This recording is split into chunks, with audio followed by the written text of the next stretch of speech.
Shemitah cycle, then the wheat has to last from the 6th year into not the 9th year, but into the 10. Why was there no promise about that? It's a long time. That's the promise. Excuse me.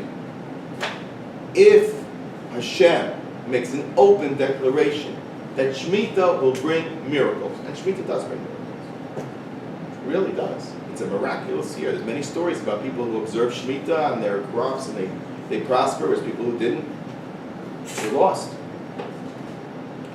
If you're going to give me the guarantee, give me the real guarantee. Say it openly, that when there's going to be a 50th year, the food will last for 4 years. 6th year, 7th year, 8th year, and 9th year, and then what you sow in the 9th year, the year after Yovel, will last me to the 10th year. Do you hear the question? These are two enormous questions. Enormous. You know, we say, oh, this is a proof of Torah, because Hashem says we're going to have. So say the real proof. That's what really happened. They observed Yovel throughout the entire first Beis HaMikdash period. At least until the 10 tribes were expelled. After that, not so pashut. Because Yovel does require the presence of all 12 tribes, at least in some minor representation. Which is why in Bayit Sheni they were able to do Yovel, because mixed multitudes came back with Ezra, including members of all the lost tribes. Okay, so here's the answer to the question. Here's what I'm thinking. You ready? When it comes to Yovel, there are already no questions. The Chitomru, the questions that you're going to ask, are only relevant when you're talking about Shemitah, which is a transition between the normal world, Sheshet Yemei HaMaaseh, and the Shabbat year. Just like we have 6 days of work, 7-day Shabbos. So there's an experience of that on a national, agricultural, economic level, which is there's going to be such a thing called the Shemitah year, which is a step up in reality. It's a year where we won't work, we're going to daven, we're going to learn, we're going to eat the blessed produce. But when we step up to the Yovel year, we're even on a higher level than that. We're in the Shnat Chamishim. We've made the transition to Kim'at, right? A messianic reality. Just like we observe Shabbos now, right? We have Shabbos. We don't have a Beis HaMikdash, and we don't have Yovel, and we don't have a Mashiach. But that will come. And then when that time comes, there's not going to be any more of a Chitomrus. That's my thought. There's not going to be any questions. Because it's been a Mashiach. It'll be so openly miraculous. And that's what the word Yovel really means. The word Yovel really means the sound of the shofar and a release. Machlokas Rishonim. The Ramban learns that it means release. A release from all restrictions. Whereas others learn that it means the shofar, it means the sound. So I'd like to suggest that there's no argument here. When does the shofar sound itself? As evidence of God's presence in the world. Indisputably here. When did the shofar sound very loudly? At Har Sinai. Hashem's presence was evident. When does the shofar also sound? Like at Yericho, where they didn't have to do anything, but the walls come tumbling down. Right? Shofar means Karatem Dror, means we've reached a point where no one can question the reality of God's presence in the world. It's a Har Sinai-like truth. Kaf Alem Har Kigigis. Hashem held the mountain over their heads as if to say, what? You're going to question me this time? There's nothing to question. Their free will was almost... There is no more free will. Rabbi Arush, God bless him, unlike many others, refuses to talk about Mashiach. Everybody comes to him, they jump all over him, because he's a very, very popular teacher, and he says, so, Mashiach, I want you to tell us, do you have any information? Got any inside information about Mashiach? He goes, you want Mashiach to come? He goes, yeah, sure. He goes, I don't. He goes, what are you talking about? He says, once Mashiach comes, you will have no more Yetzer Hara. You will not be able to do tshuva. And you will not be able to get rewards for your mitzvos. What do you do? Are you being foolish? It's self-destructive. It's like the difference between all of us and all of the body. You can't learn mitzvahs anymore. that's it, you're stuck. Or between life and Life and afterlife, right? There's no more time to perfect yourself and to earn reward. So what's the rush? Of course, we're mechaka, we anticipate and we want it to happen. But on a personal level, let's make sure we are ready. Let's prepare ourselves Erev Shabbos. When Shabbos comes, we can enjoy. But I want to suggest that this is the answer to our question. Let's understand. Why did the Torah not promise us anything about the food in this Yovel year? Is because there's no fears in that year.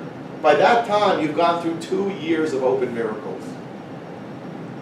You're coming into the, what, you're going to worry about the next year? If you're in Yovel, it's so evident that of course there's going to be what to have. There's no questions anymore. In fact, I went to a bar mitzvah this past Shabbos in Yerushalayim. So the boys at a very nice place, the Toaf family. Toaf family are rabbi doctors going back from Gerush Sfarad. Yeah, and the chief rabbi of Rome is called Toaf, their family. They think Toaf means hakafa, going around in circles, representing the way they daven, whatever. So they sang the Italian nusach.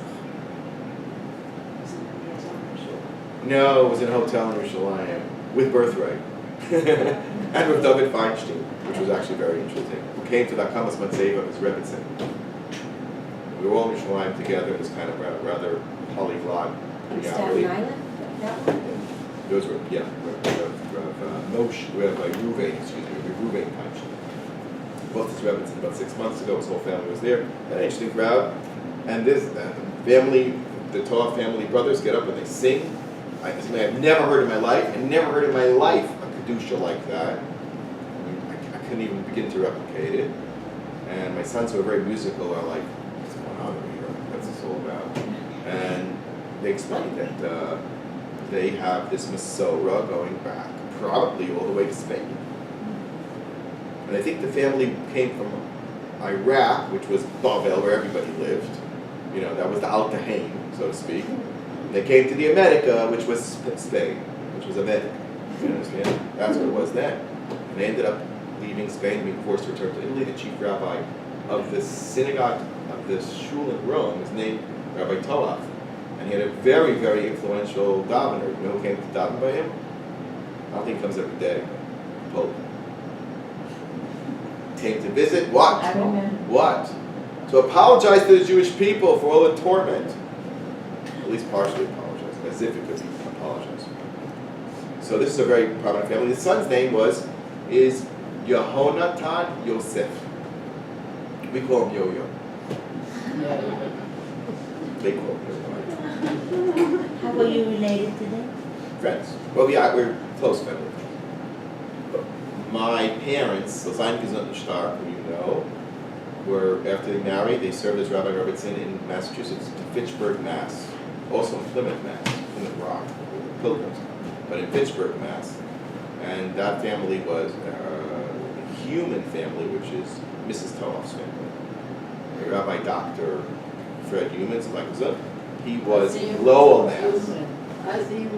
Ozzy Human's father, exactly. He was there, so that's the family. But on the father's side, they're all rabbi doctors on both sides of the family. It's amazing professionals, beautiful, beautiful family. So they said, why did you call him Yonatan Yosef? So they called him Yonatan Yosef because Yosef, which is Yosef HaTzadik, right? But Yehonatan Yosef, Hashem gave us this Yosef, Yehonatan, because they were waiting for a child. They waited a few years to have a child. Hashem gave us so. So, since this is a family of very high level education and even Kabbalah, going back to Italy, of course, I called up my friend, David Freeman in New York, who is the world's expert on gematria. He's literally the world's expert on gematrias. He sends out a weekly gematria sheet. And he even Rabbi Arish asks us to get it. It's like incredible. So I said, his name is David Freeman. I can get you on his list. He's half Sephardic. Mother's Sephardic. But somehow I think he's one of the leading gematria people in the world. So I said to him, David, I need a gematria. Tell me, I'm speaking at a bar mitzvah. Where do you find Yehonatan Yosef in Parshat BEHAR. So he says to me, oh, it's the gematria of the Chitomro. The central question of BEHAR is, what are we going to eat? What's the answer to the question? Yehonatan Yosef. Hashem gave, and he'll keep on giving. Is that a gematria or what? And that's, Well, it's a that Buddha. is a gematria. The word Chotoma. Chitomro is the gematria of Yonatan Yosef, 678. It's also the gematria of Ezrat, Hashem helping. Ezras Hashem, right? And it's 26 times 26, which is Hashem's name. Twice. So I said at Bar Mitzvah, I said, you know, being Mekabel the Torah like a Bar Mitzvah, and at this time of year, we think about two things. Chalot and Luchot. Because on Shavuos you bring the two breads, right? That are Shtei HaLechem. The two Chalot. We spoke about Lechem last week, right? So you need Chalot and you need Luchot. What are Chalot? Parnasa. And what else? But it has to come with the Torah. It could be Rabbi and Doctor. Rabbi and Doctor. You need Chalot. I said they should have Chalot and Luchot. That's what you need. Okay? And that's a powerful message to the question. That answers the first question. Well, what about this karka that you said that there's a lot of... Yeah, okay. Now, next okay, question. okay. Okay? I open it. So why is it that in the entire world, if it's not a sedech who's an inheritance land, you can buy land forever, pay as much as you want. It's a mission. So the answer is very, very simple, I think. That it was never a sale of land. Eino noah b'karka is when you're buying land. This is not a purchase of land. You think it's a purchase of land. It's not. It's a loan. You hear me? When someone has forced, and this is going to lead us to the really the bottom line that I'm reaching to, which is that the Parshat BEHAR shows you, according to Chazal, the LS Rashis, falling further and further into the trap of the lack of emunah, further and further. The first trap is when a person doesn't prosper because perhaps they're conducting their business not with emunah, and therefore they're forced to sell their land. Rashi says, only if you're extremely impoverished, and only if you leave a portion of the land for yourself. You're not allowed to do it. So You're not allowed to sell it, is that what you your said? own inheritance field from your tribe that you were distributed to you by Yoshua or that were reacquired by Ezra Sofer when they came back. Those lands. I'm not sure it applies to the second one as much as the first one. The Yisur. But Rashi says it's an exception. It has to be an exceptionally dire circumstance. That sale is not a sale of land. Clearly. What is it a sale? It's a loan. This guy needs money. You're just bailing him out until he can find what resources to buy his land back. So in the meantime, he gets a loan from you. What's the collateral of your loan? The crops that you're going to raise on it for the next 49 years. Because worse comes to worse if he doesn't pay you back. At least you got your money back how? Through the crops, right? But if he does pay you back, then he's repaying a loan. And guess what you cannot do when you make a loan in Jewish law? You cannot take ribbis, which are payros, right? Ribbis is, so you got to give back. That's why you don't get the rent and you don't get the crops. This is my approach. This is my understanding. But I think it's a double pasha. Double pasha. What about that, they say that it was a walled city in the time of Yoshua? And that's proof of the pudding. Walled cities. You have an apartment on the Upper West Side, or in, Herzliya, whatever it is, or in Machavia, and you sell that apartment, and you say 2 years later, I got the money, sell me back my apartment that you've been renting out. You say, sorry, you can't ever have it back. And you can pay me as much as you want. I don't have to take it. What's the difference? What's the difference? Those are walled cities? Yeah. The halacha is, as the Torah says, Yeah, but how do you... I'm just saying. you just I'm made... just giving it as a metaphor. I thought maybe they... I'm giving it as a metaphor. Well, Rachavi isn't a wolf. Yeah, right. Right? It's like, imagine. But isn't Hershalia isn't? Certainly not since the time of Yoshua. Okay, They could use some walls over there, boundaries. But in any case, What about Hebron? yeah, Hebron was a walled city in ancient times. Right. Well before Yoshua, the times of Abraham was walled. So how does this transaction, how do we understand that today? What happened then? What, that he bought the field of staff, he bought that? The field? Oh, there was no Torah then, and he was buying it from Goyim, so. Buying it from Goyim is not. Totally different. No, it only is just about the inheritance portion for each individual Jew with the tribe. Nothing to do with non-Jews. So Non-Jews, you can do ribbis as much as you want. Ribbis, and in fact, that's what Jews were forced to do. Because ironically, the Christians who stole Torah from us, and the Arabs don't charge interest. So they looked for somebody who could charge interest to get the money that they needed. So they used the Jews. That's why Jews were bankers. By the way, I heard another terrible thing, Havdil. And they don't pay taxes on the land, the guy here. They don't? No, they don't. Church does. Churches, they own half of this country, not more, including the land that we're on. That's another story. They own vast amounts of Beit Shemesh, but they sold some. I don't know the exact full story, but there is Karen Kayam Israel and Christian property. That's what Beit Shemesh is. Karen Kayam Israel. Anyway, she'll all be redeemed for Yoga. But what was I saying to you is, if you understand that this was never a sale, right? Then you understand why he's got to return the interest. But when it comes to a walled city, you do not have to return even the house. Why not? What's the difference? That's my question. Because it's not a field of inheritance. It has nothing to do with inheritance. Walled cities are not inheritance. You know what? It's not focused on land at all. There are three types of land. There's houses that are built in open cities, and there's open fields. Both of those, you apply the rules of Shemitah and Yovel. Because the houses in the open areas are meant to serve as farmhouses. Like the Jews lived all the centuries in Europe. You had a farmhouse, and the Jews lived there, and they tended to the land, right? You know, little villages. But once you're in the modern metropolitan city, it has nothing to do with the tribal inheritance. You wanted a luxury apartment, so fine. So it's just a piece of land. That has nothing to do with the ancestral inheritance, which is agriculturally based, because there's no miracles in cement.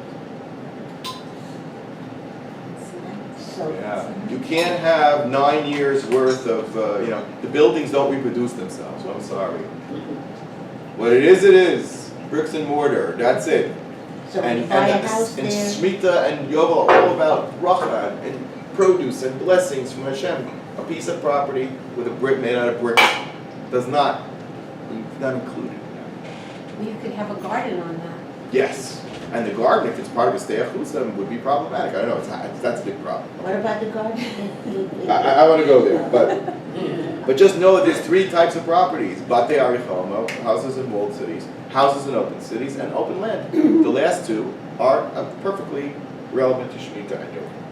Now, I just want to end by saying that there was a terrible progression in the parsha.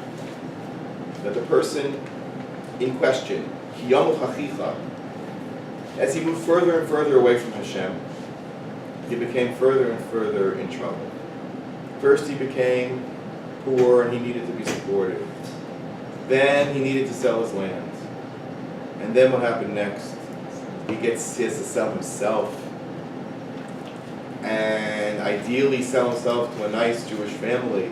But what if there is no nice Jewish family? Then who's going to buy him? A non-Jew. But any non-Jew? A ger toshav, who at least doesn't do avodah zarah. But then the Torah alludes to, and Rashi says specifically, he could even be sold as a slave to a church or to an avodah. Can you imagine that he's owned by the avodah zarah, and he does as well. He's just sweeping around, even though that's not Nisa D'Oraisa, but can you imagine? And Rashi says that a Jew might think when he reaches that point that he can do avodah zarah. Hashem has abandoned him completely, right? He became a guy. You can lose your Jewishness, says Hashem, never. There's always geula for such a person. So like a big question on Rashi, because Rashi seems to say that you can only sell him to a ger toshav. So how did he end up being a slave to Avodah Zarah that he speaks? He says, I'm looking at my master. My master does idolatry, I'll do it. This is Rashi. My master does all these things, I'll do it. How did he get there? The Torah doesn't allow you to sell it to such a person. If he's a ger toshav, he doesn't do idolatry. So his family does. So he can give it over to his family. He's a good guy, but he has a cousin. Right? He has a brother who didn't become a ger toshav, who lives slightly outside the borders of the land of Israel, and that's where he's going to end up. So that is the slippery slope of Emunah that represents. But at the highest level, hovering over all this, is the goal, which is Yovel, the sound of ultimate freedom. That's the direction that we are going in. And I will just say it to myself and to everybody else, chizuk, chizuk, chizuk. Eretz Yisrael is nikneh beh Yisurim. You're going to go through all sorts of resistance and problems, technicalities, issues, cultural issues, financial issues, children issues, health issues. You got to hang in, because Yovel is coming. And for the first time in my life, I was thinking that we have to begin, as the Americans here in Israel, to create some planning for some safe havens for lots of Jews who may all of a sudden be knocking on our door within the next Shemitah or Yovel. Never would have believed it in my life, how mainstream hatred of Jews would go, both in Britain, now in the United States. And what will happen? We hope for the best. But maybe, just maybe, we're the advanced guard. And maybe we should start a conversation about, what if 10,000 or 100,000, which is not even a lot, out of what, 5-6 million? Well, let's say from the frum community, where you have 500,000. Let's say they all decide to show up. Or plenty of other Jews. Where are they going to go? The South. Maybe there should be some conversations about where they should go, what to do. I've heard that when Mashiach comes, the land will spread. That's why there's so many different climates so That's close to me. each other. Right, but it's like everything else. No, Mashiach will take care of it. Everybody's like, I'll have to live my life. Yeah, Mashiach will take care of everything. But we didn't make that life choice, did we? We made a choice to be an active part of the process, even just by being here. Every day that we're here is a victory. A victory. A tremendous victory. You gotta look at it that way. So I give you chizuk. And if you want to send me names for davening, we'll daven for the second bookmark. We go from Rabbi Meir, the revealed, to Rabbi Shimon, the Yovel. And there's just a helping that we should see step by step by step by step, as Hashem, that we should have the blessing of Eretz Yisrael, and we should have no questions of chitomru matotal. Those questions should disappear. It should only be bracha and good health. Thank you, Rabbi. Thank you.